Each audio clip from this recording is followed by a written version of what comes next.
শুভ সকাল। আজ 6 ফাল্গুন 1431, ইংরাজির 19 ফেব্রুয়ারি 2025।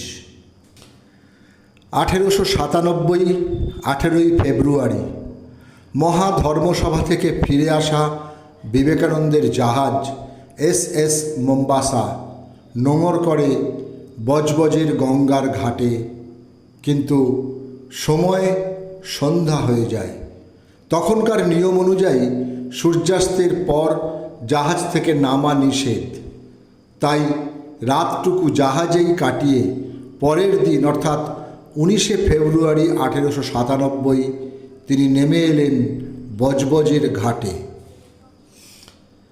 তিনিই প্রথম বলেছিলেন, পৃথিবী নয়, সূর্য হলো সৌরজগতের কেন্দ্র। সূর্যই সমস্ত সৌরজগৎকে আলোকিত করে। তাকে আধুনিক জ্যোতির্বিজ্ঞানের জনক বলা হয়। তিনি হলেন নিকোলাউস কোপারনিকাস। 19 ফেব্রুয়ারি 1472 পোল্যান্ডের তরুণ শহরে তিনি জন্মগ্রহণ করেন।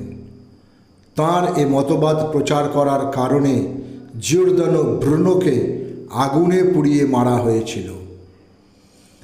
মারাঠা সাম্রাজ্যের প্রতিষ্ঠাতা হলেন শিবাজি ভোঁসলে বা ছত্রপতি শিবাজি। তিনি তাঁর সুশৃঙ্খল সামরিক বাহিনী ও সুগঠিত শাসন কাঠামোর মাধ্যমে একটি দক্ষ শাসন ব্যবস্থা প্রতিষ্ঠা করেছিলেন। তিনিই প্রথম গেরিলা যুদ্ধের প্রবর্তন করেন ভারতবর্ষে।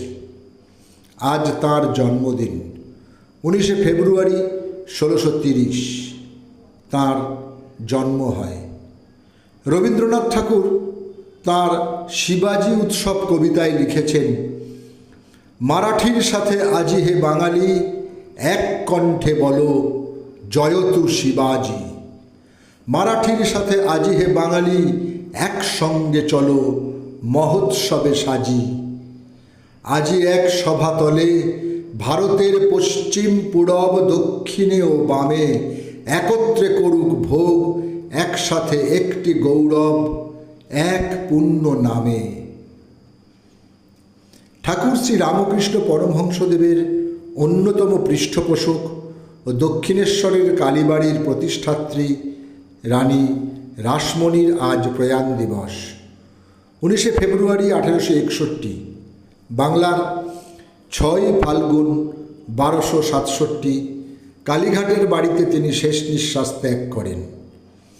তীর্থযাত্রীদের সুবিধার্থে সুবর্ণরেখা নদী থেকে পুরী পর্যন্ত একটি সড়ক নির্মাণ করে দেন তিনি। কলকাতার অধিবাসীদের গঙ্গা স্নানের সুবিধার জন্য তিনি কলকাতায় বাবুঘাট, আহেরিটোলা ঘাট, নিমতলা ঘাট নির্মাণ করেন।